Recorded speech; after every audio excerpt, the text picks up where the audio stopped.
Clinical monitoring remains one of the most important and costly activities in today's clinical research. Today, many trials use on-site monitoring models with either 100% or reduced source data verification. This model, while well established, has its limitations.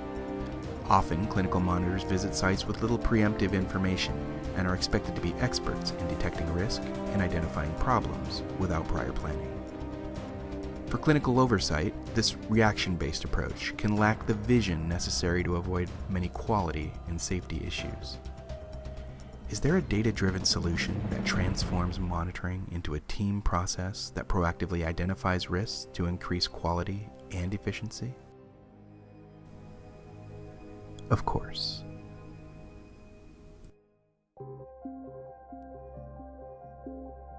Welcome to the Perceptive MyTrials Data-Driven Monitoring course for Business Development. This course presents the importance of data-driven monitoring in ParExcel's eClinical suite. We'll take a look at the value that it brings to sponsors, and we'll even take a walk through the system interface so you can see it in action. But first, let's talk about why. Why would a sponsor be compelled to consider a shift to data-driven monitoring over traditional monitoring? There's been a growing consensus in the industry that adoption of data-driven monitoring can substantially improve study quality, safety, and potentially reduce on-site monitoring visits. Data-driven monitoring represents a major departure from traditional monitoring, in which CRAs typically visit sites on a fixed schedule. Instead, data-driven monitoring leverages data from eClinical technology such as electronic data capture, CTMS, and RTSM to turn monitoring into a flexible, team-based activity.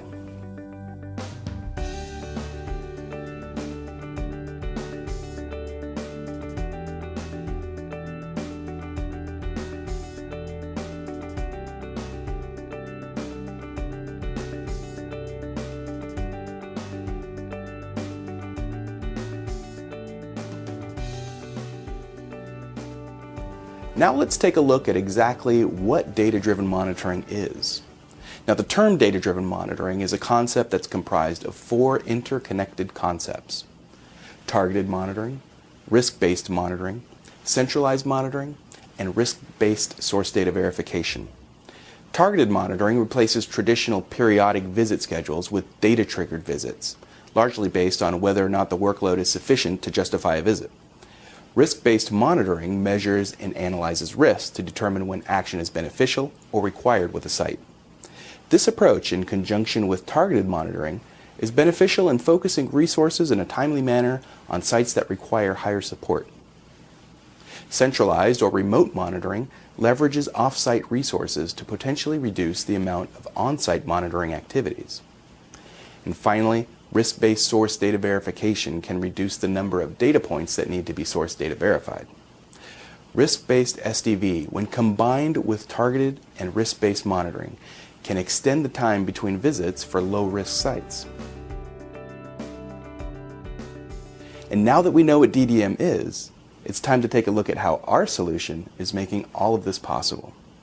The Perceptive MyTrials data-driven monitoring solution proactively identifies trial risks and effectively guides the monitoring process.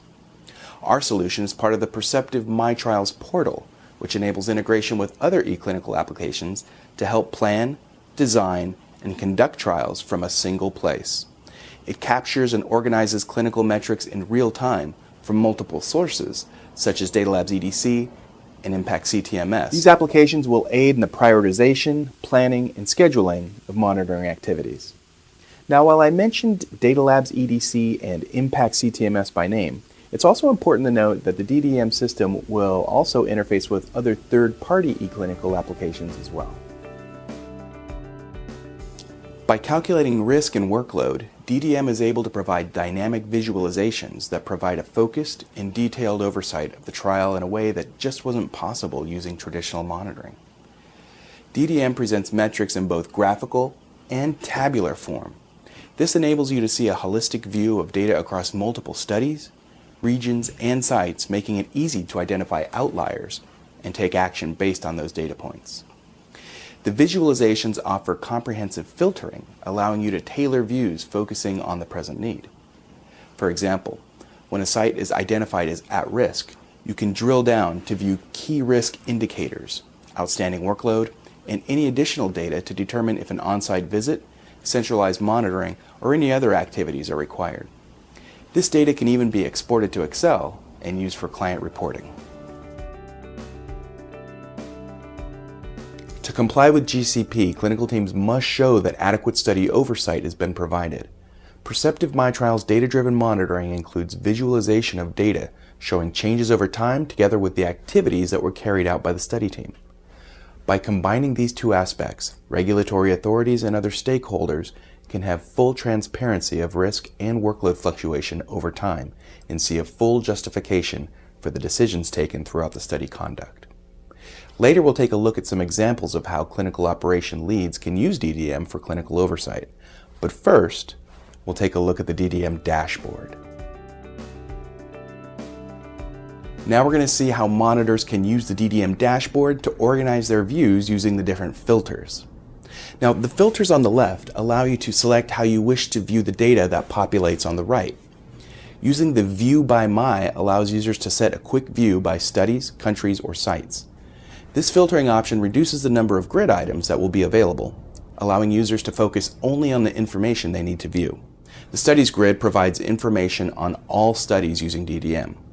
You can navigate to a specific study and then filter the columns for more specific information such as site number or assigned CRA. You can also filter for specific information based on risk categories defined for the study. For example, a CRA could filter site management quality to see which sites have the highest number of issues. All information in this grid can be exported to Excel and shared as needed with other users. The site risk score versus site workload chart plots sites according to their risk and workload.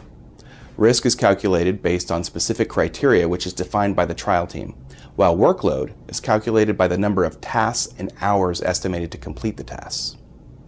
The green, yellow, and red icons alert users to sites that have low, moderate, or high risks. From here, monitors can prioritize, plan, and schedule visits and monitoring activities. Hovering over the icons with your mouse reveals more information about the site, and clicking on the icon opens the site workload details. From here, monitors can prioritize, plan, and schedule visits and monitoring activities. While this application helps identify sites at risk, it's up to the user to further investigate the data to decide on the right course of action. For clinical monitoring to be successful, the human factor is critical. Now we'll take a look at a couple of practical scenarios where DDM can help identify challenges which lead to an effective plan of action. Now the first scenario will show how oversight personnel can use DDM to manage important study milestones. Now, meeting milestones is an important factor in any study. At startup, a study may have low recruiting sites. These sites may impact milestone completion for the study recruitment activities. These delays need to be managed by identifying the challenges and developing a plan of action to boost recruitment. Now, in this example, clinical oversight personnel would review the data available for Study A, and they would notice that the application has flagged 50% of the sites for milestone delay risk. At this stage, clinical oversight may ask clinical monitors to contact sites to determine if there are any challenges that they're facing. For example, are there any inclusion or exclusion criteria that may be limiting enrollment?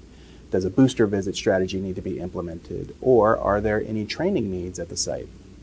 In addition, clinical oversight personnel may decide to investigate further by reviewing the site data displaying a milestone risk.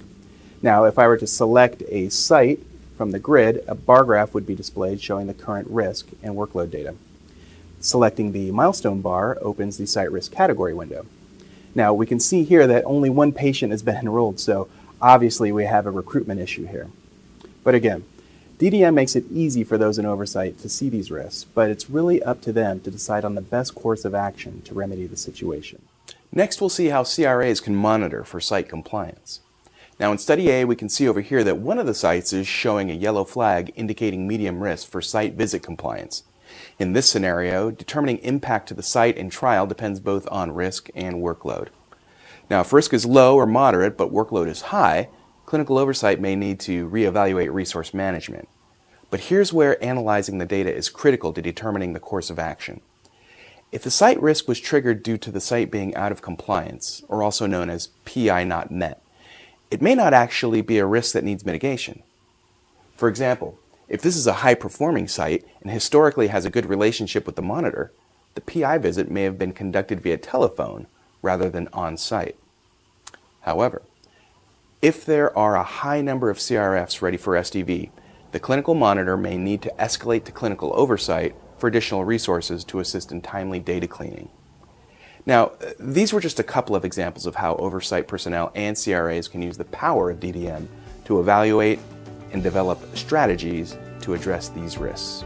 For more post-training support, you can access the user guides, the online help, or some of the more in-depth e-learning modules for DDM. And of course, there's always 24/7 support by telephone or email.